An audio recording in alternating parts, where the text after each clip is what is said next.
Hey everyone, you are listening to the Divergent Conversations podcast. We are two neurodivergent mental health professionals in a neurotypical world. I'm Patrick Casale. And I'm Dr. Neff. And during these episodes, we do talk about sensitive subjects, mental health, and there are some conversations that can certainly feel a bit overwhelming. So we do just want to use that disclosure and disclaimer before jumping in. And thanks for listening. Hello, everyone. Megan Anna here. So right now it is March 7th of 2025. Patrick and I have been taking our yearly break from the podcast, and we have been working to record new episodes. But to be completely honest with you, we've been struggling a bit. We have recorded two. One of them we opted to not release. I am personally struggling to know how to talk in a metabolized way about the cultural moment that we are in. And one of the core values of the work I do is I really want to work to be releasing metabolized emotions into the world and not to be projecting more fear and anger and uncertainty. And so in recording this podcast, it is really important to me that I'm doing so from a grounded place. And so right now, we have decided to extend our break by a few episodes. If you've also been following my work at Neurodivergent Insights, you know that I've had some pretty destabilizing things happening in my business that also make it quite hard to, in this moment, want to be perceived. And I'm also spending a lot of time to stabilize my business so that I can continue to support my family and the neurodivergent employees I have. And that has all made it hard for me personally to record episodes in the kind of way that I would want to be releasing emotions and thoughts into the world. We are planning to return, and we will return. We are just extending our break, and so we will continue to re-release some of our favorite episodes from the last year. And we thank you so much for the support of this community. I've been thinking a lot about community this year. I think community really matters. I think belonging and deepening the communities that we have really matters. And I'm putting a lot of thought into how the work I do can lean into that over this next year. And we both really want the podcast to also be an extension of that kind of energy. And so that is why we're taking a little bit more of a pause than we anticipated, but we look forward to returning and continuing the conversation in a metabolized way. Bye for now.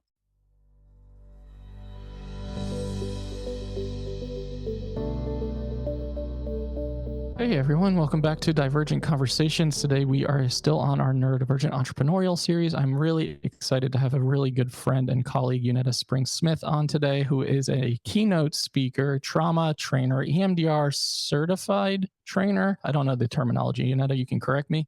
A licensed clinician in the state of Tennessee, an entrepreneur with a million ideas, a membership called Groundbreakers, which is helping BIPOC therapists not only heal their own trauma, but learn trauma training modalities themselves. Yunetta, I believe if we were to identify you, you would say that you're undiagnosed ADHD. I would say by knowing you for 5 years that I would 100% agree. Did I miss anything in your bio? And if I did, I'm sorry. Nope. I think that's primarily everything. Trainer, EMDR trainer, coaching for clinicians, self-care workbooks. I have a self-care workbook, take the struggle out of self-care that folks can get, and also the radio segment. So I do radio segment roughly like monthly now, Talk It Out Tuesday on the Ricky Smiley Morning Show to talk about mental health and help break the stigma. So I think How nervous are you on a scale of 1 to 10 right now? Where I'm at, 1 to 10, about a 7. 7, damn. Okay. And it was good. It just hit as soon as you hit record. It was like, boom. Yeah, like you don't know what you're talking. Those negative reactions didn't help? No, they helped tremendously for the moment we were in. But no, I'm good. I'm good. I am also a bird launcher. So I like to classify myself as that. I have a beautiful 19-year-old daughter, and she's amazing. And calling myself an empty nester was extremely depressing. And so after 3 months of like being curled up, like I miss my baby. What is life? I tapped into the term bird launcher, and that felt like so much better for my system to be able to say, you launched a bird and she's flying, and not focus on the emptiness. So that's a big Oh part my of who I goodness. am too. I love that. Like, I talk about this a lot, how a lot of the things we say could be described in the negative or the positive. I Hmm. hadn't thought about that with empty nester. Like, you could flip it from what is what is lacking, what is absent, to like Hmm. what happened, what Yeah. positive energy happened. So Hmm. I love that a lot. Yeah. Thank you. It I think definitely it's helped me. full of good imagery and ideas like that, which I think is a strength of yours. So Hmm. can you tell the audience a little bit about like the passion behind the project? So I know a lot about it. Megan does Hmm. not. I'd love for you to Hmm. kind of just tell us a little bit about like who who you are in current day, how your Hmm. neurodivergence has shaped that, and let's take it from there. Because you have so many Yeah. good ideas, and usually you send them to me at like 1 in the morning in a flurry of like DMs, and I'm like, Yunetta, He pick. wakes up like, what the? I'm And like, and then pick his one. response is like one word, it sounds amazing, Yunetta. You could do it. Where do we start? um, but Facts. yeah, my journey has been like, wow, just kind of all over the place. So I feel like at this point in my life, I'm just getting to the point where things are starting to come together and feel more aligned and streamlined. Even though it's a lot happening, it feels like things are coming together. So I always have been super visual, super creative. Um, if you give me something, I can figure out 10 ways to use it. And, that's been my thing. I grew up in church. I grew up like dancing. So I've always had like heard a song and then visualize something and then create this beautiful piece. And if I do something, I'm like, if you don't watch, I don't know what I just did. After I do it, it's gone. you know. So trying to like hone in on that. So growing up in a military community in the hood and some spaces, my transition has been quite unique but similar for some folks. Not necessarily understanding or recognizing that I did have childhood trauma, um, and didn't necessarily get that fully until I got into this field. I just thought I wanted to talk to people. I've always been somebody people can connect with and talk to. And then I was like, oh shit, no wonder. No wonder I identify in these areas. So I've always wanted to kind of be a solution for people who have experienced things that are similar to me, or finding gaps and holes in spaces and being able to come in and say, how can we repair this? How can we, make this better? So I think throughout my life, I've done that in different ways. And now I'm doing it in the therapeutic space. Um, Specifically with EMDR. So that has been like a huge part of my journey. When I got trained, I did it because one of my therapist friends said, hey, girl, you want to go to a training? We need some CEUs. And I was like, yeah, I need some. Oh, you get a lot here. We could go. But I didn't know much. I had always worked with trauma, but didn't know much. I just didn't know much about EMDR. And when I went to that training, that was the very first time my emotions and the experience connected. So I was disconnected. I knew the stories, I knew what I experienced. I could tell you and just, know it was awful, but not necessarily feel the somatic connection to it. And that was the first time I had that click and that connection, and it blew my mind. And I was like, what the fuck is this?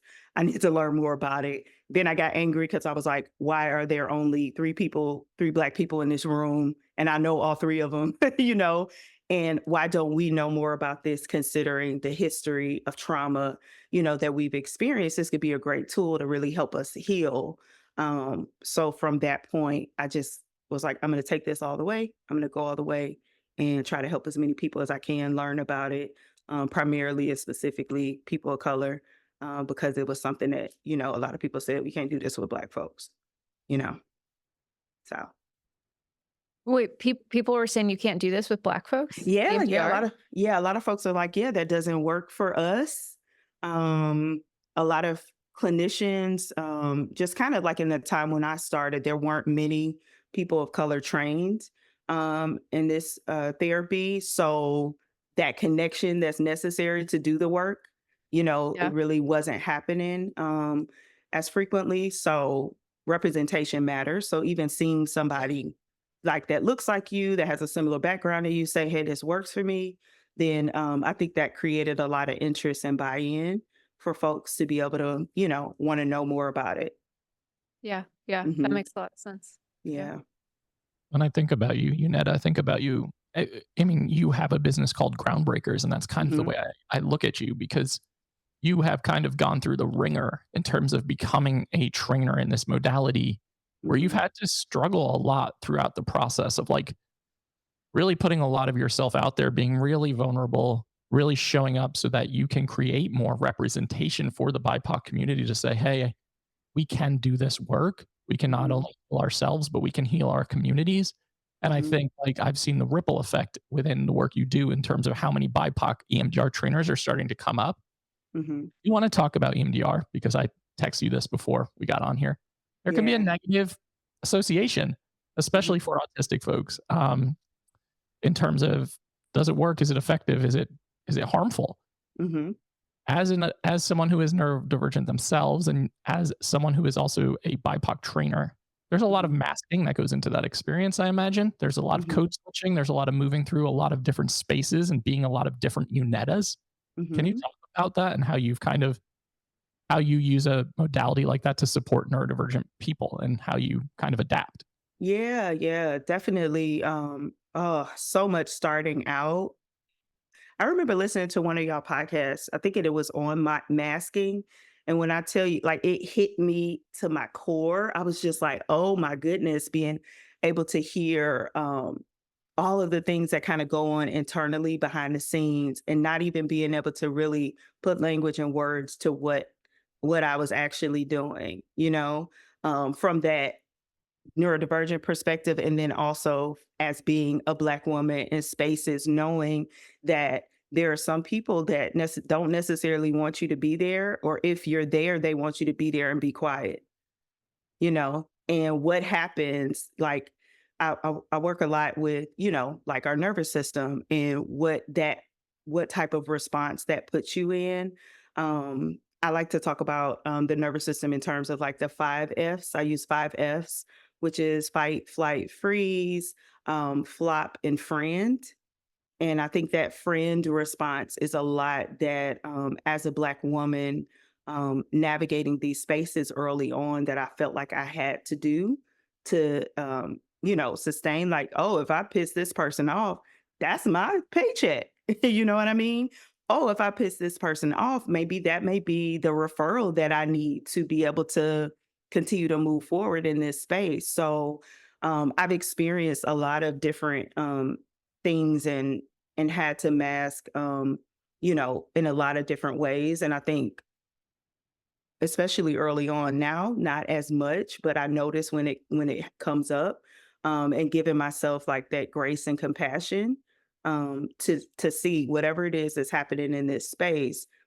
How did that light you up? What is that connected to?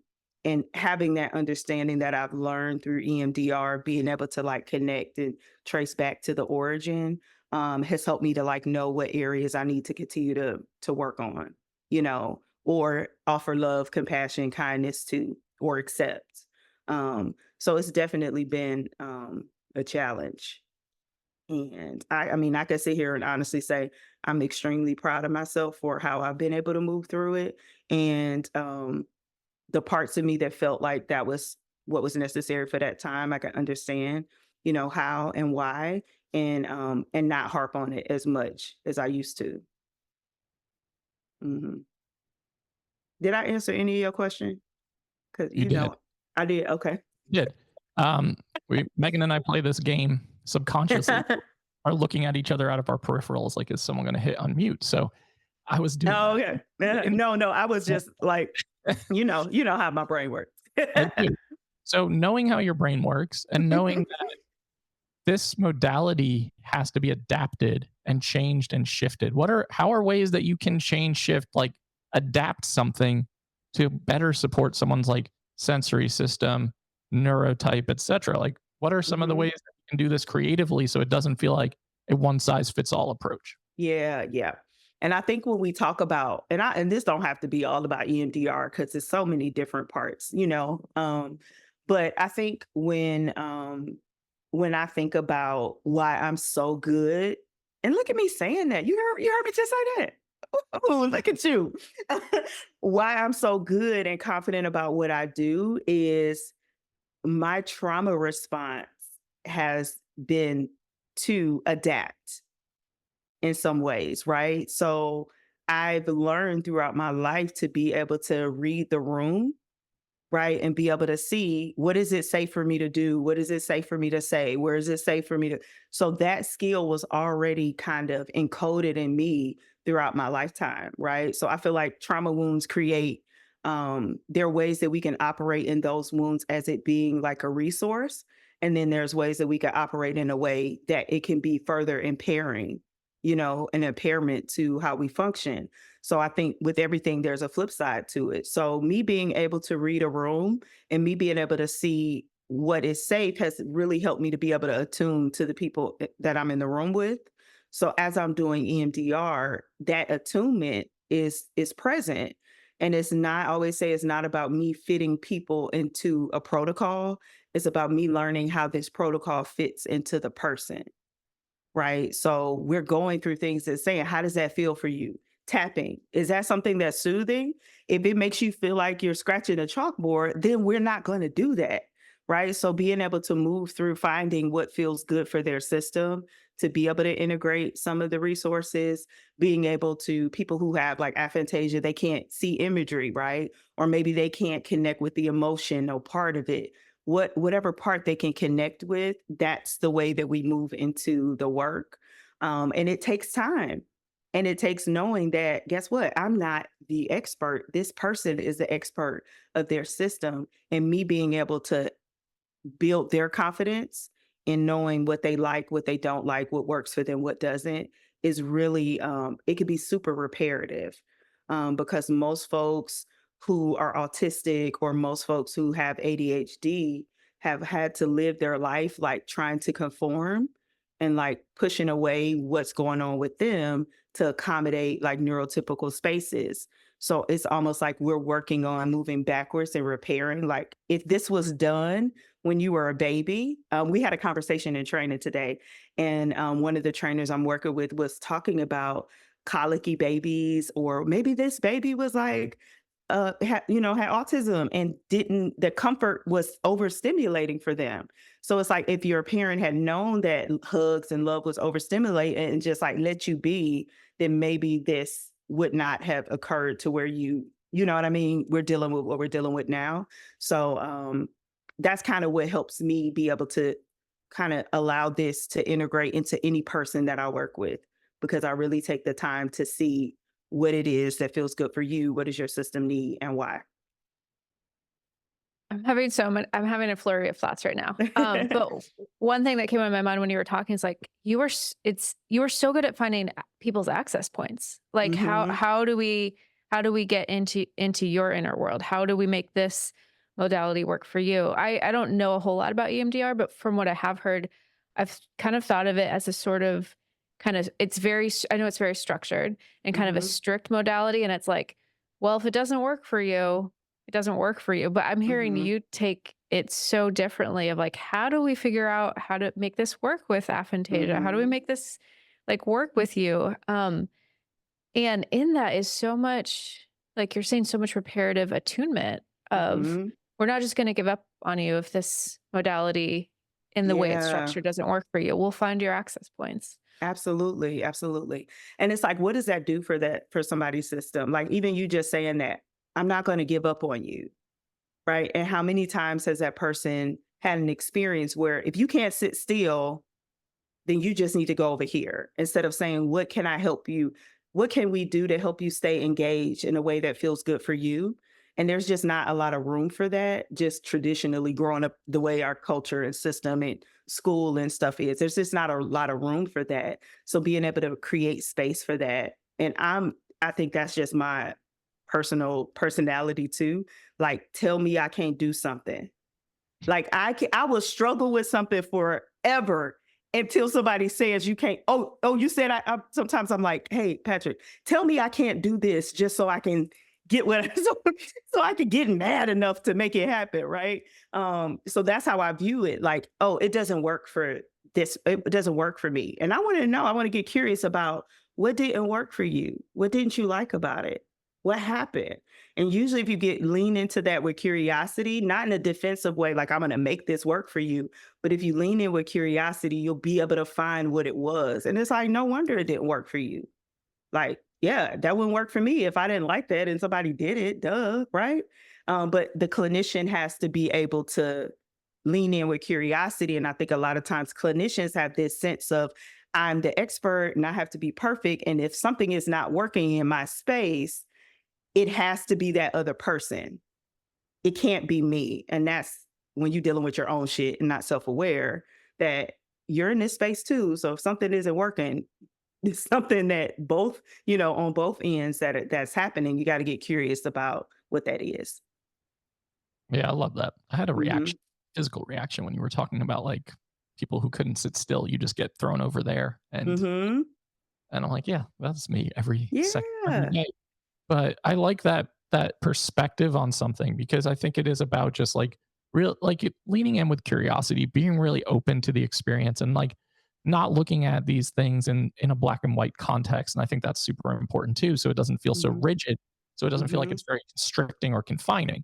Yeah. And I can speak to experience, I've been in person with you where you're like, let's try some of these skills. And I'm like, I'm not really open to that. And you're like, come on, I'll just be like curious about why. And I'm ultimately able to like anchor in and like at least ground and regulate at times when feeling very, very overwhelmed. So Mhm. I can speak to that firsthand. Um, Curious, I want to diverge a bit into like your entrepreneurial journey. So we're speaking specifically of like a training that you've put a lot of blood, sweat, and tears into, but you do a hell of a lot more than that. Mhm. And sometimes from the outside perspective, as a friend of yours, it probably looks like chaos. And I think it Mhm. does feel like chaos for you. Mhm. Can you Yeah. talk about the creative process and like light bulb moment, big idea, then what happens usually? Yeah. Ooh, wait, it is chaos and it's not usually not organized either. Some people say it's organized chaos. It's chaotic, but I know where it is. For me, that's like, that's bullshit. But yeah, so it looks like lots of great ideas, like almost as if I just wish I could give this idea to somebody to execute it. Because for me, my challenge, I'm aware of it, is execution. So lots of great ideas, but not necessarily the steps of what it takes to make that idea happen really fully fleshed out. And then when I get into the steps of what it takes, then it loses the charge, the excitement, and then it falls flat sometimes. Or it's like that needing to the pressure of like waiting till it's like right there and you got to do it. So that's a lot of what I experience. And So I've had to work around a lot about like if you get an idea, have space to hold it and then sit on it. And if you're still excited about it, come back around and see if it's feasible. But there's that stress and anxiety that comes like if I don't do it now, then it'll go forever and I won't, be able to do it. So I'm learning to do that. Um, I think it looks like I think I mentioned this before, and this is one of the things that I'm actively working on doing. When I have so many ideas, I build out, right? So I have all of these things, but it stretches me. And then I feel burnt out in that capacity. And where I am now is like trying to find a way to build up, right? So that I can kind of see these things through. And it doesn't necessarily stretch me as much. I think the chaos that's within, and maybe Patrick, because you're in my friend group bubble, you see a lot more of the chaos than other people see. Like externally, I feel like, oh, your stuff is amazing and you're doing great and you're on all of these platforms and stuff, but they don't really see the level of anxiety that I feel prior to doing something, or how I've had to work really hard to be able to manage to be able. I enjoy doing the things. It's not like I don't like doing it, but what comes with it, sometimes it's a lot. I really appreciate you sharing that. And that, like, that's something I feel a lot is the disconnect of what I have learned I look like from the outside to my Hmm. internal experience. And I imagine this is true for a lot of neurodivergent entrepreneurs, creators of like our lives can look really put together or polished. And then it's like my team would like, they see how messy I am and they're like, oh goodness, let's help you get organized. Hmm. And it's like, yeah, people, and even in like the comments people leave or what, they wouldn't realize the internal Hmm. like strain and stress and anxiety that goes into it. Um, yeah, yeah. So that disconnect, I'm glad you picked up on that. I feel Yeah. that. Yeah, for I sure. experience that all the time, like, and I made a post about this yesterday. Like, so many people look at the things that I create or the things that I do with like, what's the word term? Rose colored glasses. I don't know if Yeah. that's That's Mhm. it. like, oh, look at Patrick hosting these events and traveling the world. That's like 2% of my life. 98% of my life is spent in darkness and solitude with the shades closed, very lonely, depressed, alienated, like feeling disconnected. And the only time I Mhm, feel connected is when I'm creating. But then I mhm, have to try to recharge to get that spark back to be able to create. And then mhm, if my executive functioning takes a hit, which it typically does, if I look at a list of steps of things to do, I immediately just shut down and I'm like, I can't mhm, do it.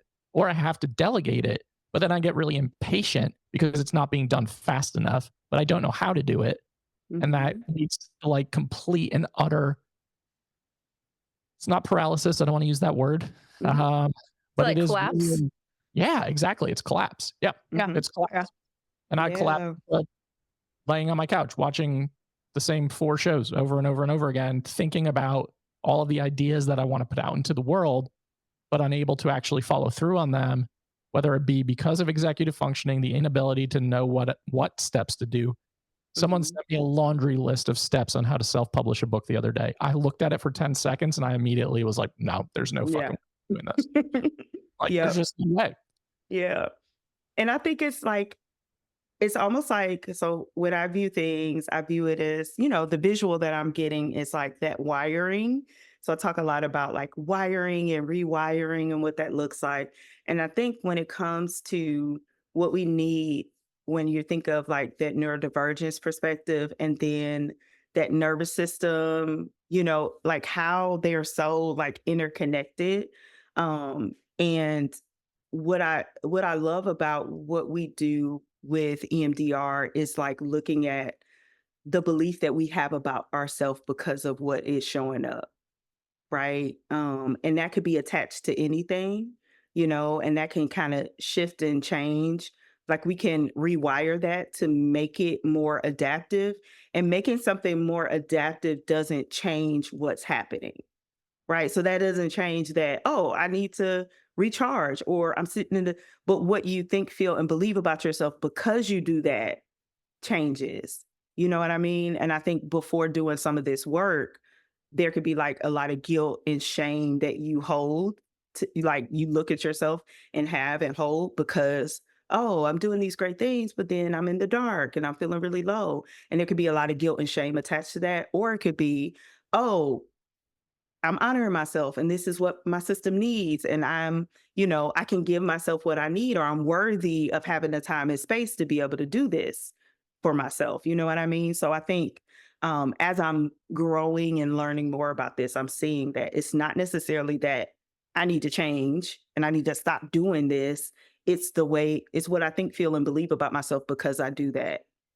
And that's what we can alter. I love that so much. I feel like a broken record. I say this a lot, but like the story we tell ourselves matter. Like it matters Hmm. so much. And it's not about some sort of toxic positivity of like denying our experience, but Hmm. it is really that of what is the story I'm telling it when I'm sitting in the dark and recovering, Hmm. right? Is it like I'm so Like I'm like broken or I'm damaged or broken or something's like wrong with me. yeah, yeah, Yeah. first I'm taking care of myself right now. Hmm. Yeah. Yeah. Yeah. And worthy of that. Like the worthiness or the I value Mhm. myself enough to be able to give myself what I need when I need it without like that guilt, shame, Yeah. remorse. Yeah. My favorite self-compassion statement, I've followed Dr. Kristen Neff's work some, and there's a lot of self-compassion statements that I'm like, I could never say that to myself and like actually take it in. But here's one I can, and I use it a lot, is this is a hard moment. And because it names it. So I could also imagine be like, this is a hard moment and I'm taking care of myself right now. Like both naming this is a hard moment and I'm choosing to like lean into care. Yeah. Dan Siegel has the phrase like name to tame. Yeah. You know, so when we can name what it is, it tames the distress that we have and we can settle in it. And I love that because that's like that name to tame. It's like not naming that it'll be okay and I'm fine, right? It's like, no, this is hard. And just by doing that, my system can stabilize and say, I'm really acknowledging like where you are right now. Yeah. Exactly. Have you heard of the tarantula study? So this is like one of my favorite studies. Okay, I'm going to nerd out for a minute. Love it. And I did a review right before hopping on, which is like my thing I don't like is like inaccurately referencing studies. Oh, girl, listen. So there's a study and they took people who had phobias of spiders and they had a tarantula in a cage and they had them see how close they could get to the spider. And they put them in, I think it was actually 4 groups. So one was probably a control group. One was like a CBT reframing, like the spider can't hurt me. And then another group was distraction. And then the other group was name your emotions. Like I'm experiencing fear right now. And they then had them come back and do it again. And they were measuring, they had some biofeedback to measure both stress response, but also to see how close they could get to the spider. And it was the group that was naming their emotions, right? Not reframing, not distracting, simply being like, I'm feeling anxious right now. That was the group that could get the closest to the spider and had the less stress response. And I just love that study because it's like, like naming our emotions has so much power and we don't have to, sometimes reframing can be helpful, but we don't have to like frantically be like trying to convince ourselves it's not a hard moment. We can name that it's a hard moment. Yeah. And when I look at that, you describing that makes so much sense because in order, like our brain has the capacity to heal, but all systems got to be firing, right? And active for us to do that. So the naming of it is, not necessarily specifically, but more of that left brain orientation, being able to list and logical, top brain, prefrontal, being able to like frame it. And then the emotional part, right, allows us to have that integration where I'm using my whole brain to be able to pick up what this experience is like for me. And when I can do that, then I can heal, stabilize, and be able to move through anything. So I love that. That's good. I love what you just did with that of like what we're doing when we're naming to tame it is we're integrating. We're integrating our brain because we're not just being cognitive and we're not getting kind of flooded in the emotion. We're having an integrative moment. I love like the idea of integration, but I hadn't connected those two ideas. So thank you for that. Yeah, thank you. I love the tarantula. I'll find a way to, incorporate that into, as It's an a great example. study. Yeah. Yeah. Well, that's why I asked you when you got I on still here. don't want to be around no fucking tarantulas now. I don't care how much I can name it. No, I don't want any of that. But that's why I asked you how nervous you were to start this episode. I do that constantly when I'm speaking at conferences or retreats. Like it's the first thing that I do is I am noticing how anxious I am, feeling like my heart is going to beat out of my chest, really struggling to even catch my breath to speak without like sucking wind almost. And just name it, like how anxious and overwhelmed I'm experiencing this moment. It really allows you to like drop in and settle in because it allows you to say like, I am anxious. I am nervous about this. I'm still experiencing it, but I'm not going to let it like control how I move forward. And I really love using that as a tactic and a strategy for a lot of things. And we'll probably do that in Italy and all future events. Like it's just part of calming my nervous system. Yeah. And it's beautiful when you can be authentic about where you are, because there were some times in spaces where I would be like, I'm fine. So being able to say, no, like a 7, that's up there. Where's that? Where's it landing in my body? It's all in my chest right now. I know in my chest. So I think for like, I keep going back to EMDR. I'm just going to do it. That's how my brain works. But I think it helps when you've already mapped out what this is connected to. And when you can check in with the feeling in the present, you know what it's connected to in the past, right? That's like the 3 prongs we use. You know what is connected to the past, and then you're consciously aware that I don't have to let this impact my future the way that, I'm fearing that it will. I could still move through this experience. I was just telling someone yesterday actually about big keynote speaking engagement that I had, my very first keynote, right? And at this point, me and Patrick were like new, like friendships that were new. And this is when he was like, around the same time, he was like, you got ADHD. That's time blindness. That's like everything that I would present as an issue. He's like, yeah, that's actually this, Yunetta. And I'm like, really? So I was doing a keynote, and when I tell you, I move a lot, when I'm talking, and I had all of this like nervous energy, and I was trying, pushing through it. Patrick got up in the middle of the keynote and had a stress ball. He just threw it at me. He just stood up and threw it, and I just caught it. And it was like this thing. And instantly when I caught it, it was just like stabilization. So I had a way to kind of still get the info out and stem and like be cool. And I was like, how did you know that like in that moment that's what I needed? I didn't even know that's what I needed, but he did that. So I kind of thought about that. I mentioned it the other day. That's amazing attunement. That could have gone so badly. You could have just I know, like, hit me in the head. Like hit me in the face or something, or trip trying to catch it. To be fair, I didn't like throw it overhand. I wouldn't like You tossed it. this. Yeah. But yeah, it would have really sucked if I didn't catch it. you square in the face and completely just unraveled your speech Whole and your presentation.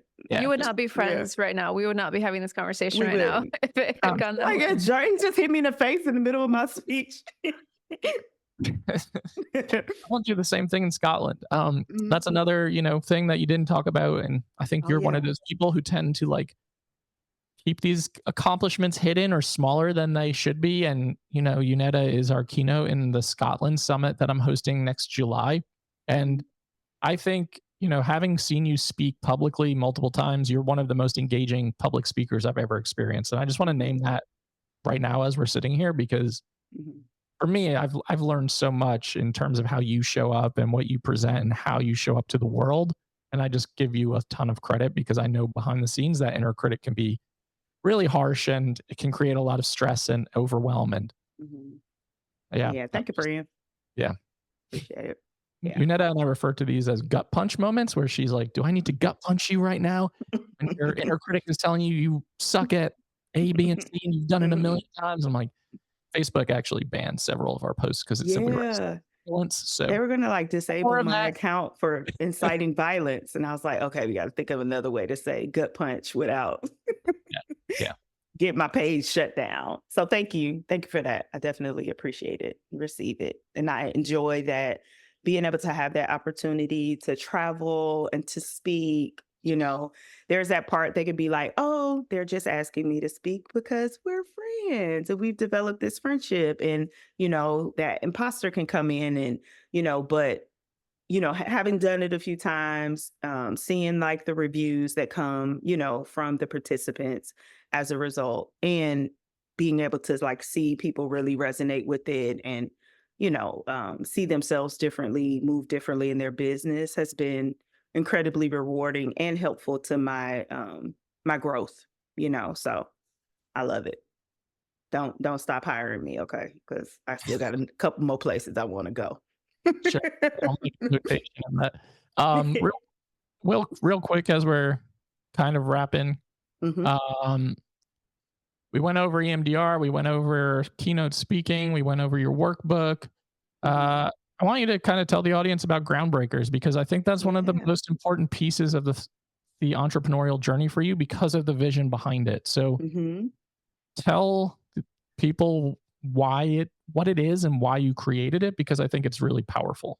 Yeah, thank you. Thank you for that. So my practice is Spring Forth Counseling. So Spring is my middle name, and I'm big on like meaning. So it's like What was your last name for so long? Just so I you know. know Yeah. I like to confuse people. I get confused. I don't know whether I want to go by Yunetta Spring, Yunetta Smith, Yunetta Spring.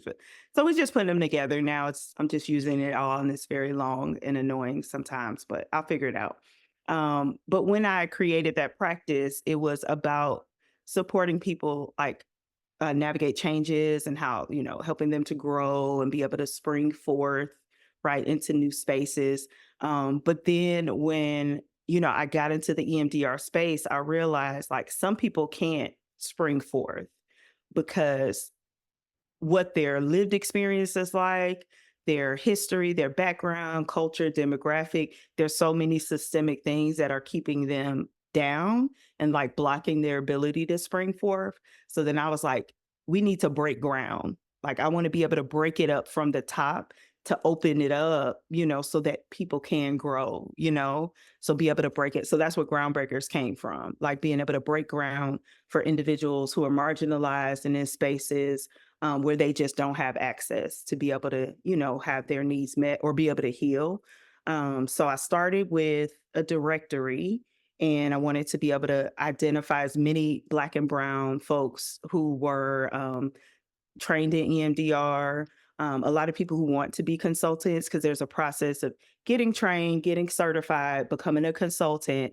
If you don't have somebody that's willing to take you on as a consultant in training, then there's barriers to you being able to get to that point. If you're not linked up with someone who has an organized training, organization, there's just so many barriers to people being able to move through this structure of EMDR or the organization that governs everything. So I wanted to let people know that BIPOC clinicians are accessible all over the country. I think I got a couple people in Canada now as well. And that's still growing. And I made it free because originally I had like a small fee, but yeah, it really wasn't worth me keeping up with, taking the money. So I made it free to be able to make EMDR accessible to folks. And then as far as people having a consultant that understands the population that they work with, that was an issue as well. So you're telling me to use this intervention in a way that doesn't work with the people I work with, and they're walking away feeling like EMDR doesn't work. But I know from my perspective as a Black woman, if this lady is ranking her distress at a 2, but she saw her whole family murdered, maybe it's because she's learned to have to desensitize from those experiences. So that doesn't mean she can't do EMDR. That means we have to do a lot of reparative work. So the way I approach EMDR is really looking at it from the ground up. And what did this person not receive? What do they not know? And how do we start with that preparation there to be able to get them to maybe full standard processing? So that was the reason why I created Groundbreakers, to be able to represent and highlight EMDR clinicians, help them find consultants, and be able to create trainings that were specific to that population. Yeah. Yeah, it's pretty cool stuff. And it's still lots of work to do with it. Even talking about it helps me see like, you need to pour into this water this a little bit more, So, mhm. It's so powerful. I love Yeah. hearing you talk about that. Thank And you. so I'm also a visual thinker. And so Mhm. I partly just love listening to you talk because the visuals are so poignant. I loved the term groundbreakers, but then when you explain it, it's just, I love the connection of you've got to do that work to be able to spring forward. Mhm.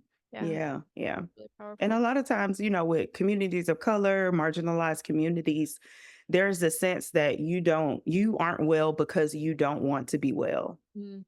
right? And there's so much focus on what you're not doing without understanding the roots and the origin of how this way of being has allowed me to survive up until this point. So you stripping me away of all of that is really going to be more activating than Yeah. helpful, right? So how do I help you get to that space of healing and honoring that what you have to do to get there is what you have to do to get there because of your lived experience? You said something earlier that I wrote down because I hadn't heard it conceptualized Mhm. like this before. This idea that, and it reminded me. So Patrick, I think it was on the masking episode. We talked about it's kind of a dark, like it was a heavy moment of like, so did we become therapists because of our trauma, like because of Mhm. adapting? What you said of like when it becomes a resource versus impairing, like this Mhm. thing, I like being highly adaptable because of your like childhood and your traumatic experiences. The idea of teasing that out, and instead of it's like this is good or bad, it's like Mhm. sometimes this is a resource that is helpful for me and sometimes Mhm. it's impairing. Mhm. I really like that framework. Mhm. Because it Yeah. captures the nuance of this of yeah, we develop coping strategies to survive. Some of them are adaptive at one point and then can be maladaptive. And then we're adults and we're like, well, what do I do with this now that I understand why this behavior is here? Mhm. Um, so I just really like the nuance that you bring to that. Yeah. Yeah. And I think what makes it a benefit or an impairment is where I am in my nervous system when I execute that, right? So if I am in my ventral vagal and I'm open and calm and relaxed and stabilized, then I can move through that wisdom and that insight, self-awareness in a way that's healthy, and adaptive. But if I'm in my sympathetic nervous system, or if then what I do in that is going to look completely different. So I think that's like, if you're wondering, trying to figure out, like, how do I know if I'm moving in an adaptive way, or if I'm just kind of repeating those trauma wounds and trying to prevent something bad from happening, right? Or feeling overly responsible for others, then I think knowing where you are in your nervous system kind of can let you know Hmm. how you're moving through it as well. Oh, I adore that. I like nervous system mapping a lot, and that as an indicator, especially for me who has I have a bit of alexithymia, so Hmm. it would be hard for me to be like, well, I'm having this emotion right now, so is this adaptive or is Yeah. this maladaptive? But I can more easily identify my nervous system state, and so Hmm. it's so concrete. So I Hmm. like that as kind of a tell of like, Yeah. how is this behavior showing up right now? Yeah. Yep. I love that. I love that. I do that with the mapping with all of my folks. Mhm. We map Mhm. out where you are when you're in dorsal, what's your language around it, how it shows up in all of these areas. So, like for me, I just ate a whole bag of gummy cluster nerds. You ate I so got many of some those in Ireland. God. a pocket, man. I was whipping about because was like, where are they coming from? I was like, I got a pocket full of them. So being able to check in and say, oh, let me lean into this. I see what I'm doing. Let me check in with myself and see where I am, you know. But sometimes I'm there just when I'm in a happy like, kid place. I'm like eating candy with like my fun kid stuff. So I was like skipping in Ireland, eating nerd ropes. So I really wasn't activated there, but Dancing on a it's wall important to know. overlooking a cliff, like with no care in the world. As my friend Kayleen and I are like, Yunetta, please don't fall right now. But you were It in your was fine. The angle of where y'all were made it look really dangerous. Because when I looked at the picture, I was like, "Oh yeah, that does look." But where I was, it wasn't like a hill. It was like this, and then it went over. I would have been fine even if I fell off. I wouldn't have rolled down the hill. Hopefully.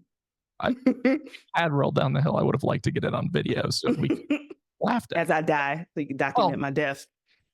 what I think we did in this episode, which I thought you two would really connect and potentially collaborate on something in the future because I think your personalities and your ideas really, really jive together. Mhm. Two, I think we just created an episode that allows for people to take a step back with the immediate like reaction of EMDR is harmful to maybe look at things in a very different perspective if applied differently from people who are parts of marginalized communities who understand masking, who understand that this is not a black and white approach. Mhm. I was a bit worried if we talked about EMDR, what the feedback is going to be when we post this episode, but I think we did it in a way that's super nuanced for those of you who listen to more than just a 60-second reel on Instagram. Otherwise, but I really appreciate your perspective, Yunetta, because it's just refreshing. And like Megan said, all the imagery that I unfortunately just really have a hard time connecting to I really do Mhm. appreciate the enthusiasm behind it, and I can connect to the emotion behind what you're saying. So, Mhm. Yeah, I don't know where I'm going with this. I just wanted to name that. yeah. I think I love what we just created in this space, just talking and kind of merging ideas and getting things going. That's why I love that. I love what happens in the moment of flow. All the anxiety that comes beforehand, but like when you just get in a conversation, I just Yeah. love the natural unfolding of what comes out of that. So, mhm. Are you still at a 7 of 10? No, not at all. I'm good. Okay, I'm checking in a little bit, probably like around 2, because I know we're wrapping up. And I know I typically have a difficult time with being able to Transition. that pitch part of how can you connect with me? And I always feel like a little, so that's what I'm noticing. But I'm good. The pitch part is always so awkward. I always struggle with Mhm. that too when I'm on Yeah. people's podcasts. Yeah. Yeah. Yeah. The pitch part and the bio. Yeah. Hmm. I forget to list like important things. I'm like, oh yeah, I just forgot to like link my podcast or my offer. Like I just overlook it and glance at it. But great conversation. And speaking of pitch part, tell the audience where they can Give find us you. your pitch. And we'll Yeah. also link So it you in the can show notes find for me anything on else. all as the lovely um, lady is knocking on my door to come clean the space and opening it now. I'll be right out. Thank you. Just a moment. When you're Un podcasting from momento, por favor. in Milwaukee. I know. I had to think, how do I say 30 minutes in Spanish? And she was like, oh yeah. I was like, Oh, you hold still on. got it. Let me interrupt. So when we were in Spain last year, Yunetta decided that she wanted to try to read every menu item imaginable in Spanish to the point of the waiter slash waitress and all of the guests who were very hungry just looking at her like, If you shut don't if you up. don't stop, so we can order our food. I was like, no, I'm gonna read this. And oh, it's so funny.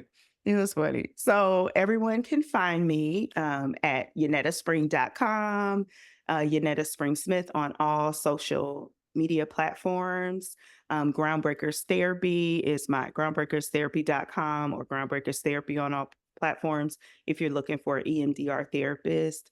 I do have 2 more trainings this year, one in August, which is virtual, and it's a 2-part. You can find that on the site. And then I have a 5-day in-person in Mississippi. So if you want to come to Mississippi for a 5-day, hang out, it's Mississippi, but it's in a good location and there's food, restaurants around, hotel has a pool, it's clean. I checked it out. That's the last one I went to. I thought I was going to be on the episode of First 48, but I survived to see another day. So anyway, I digress.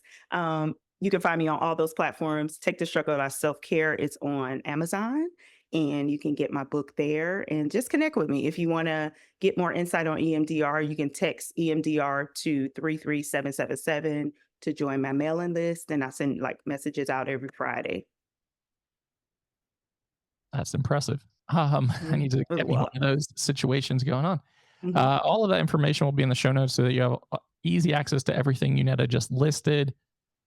Transcripts are also available on our website. We get a lot of questions about where are the transcripts. Every single episode on our website at divergentpod.com has all of the transcripts. And we also upload all of these videos to YouTube. Yunetta, thank you so much for being on here. I love you. You're You're welcome. amazing. Thank you. Love it too. So great to chat with you, Megan. I love your brain. I really adore your brain as well. And I hope we get to have more conversations. Yes, I'm very Love much so open to it. All right. Divergent Conversations podcast is out on Fridays on all major platforms. YouTube. Like, download, subscribe, and share. Goodbye.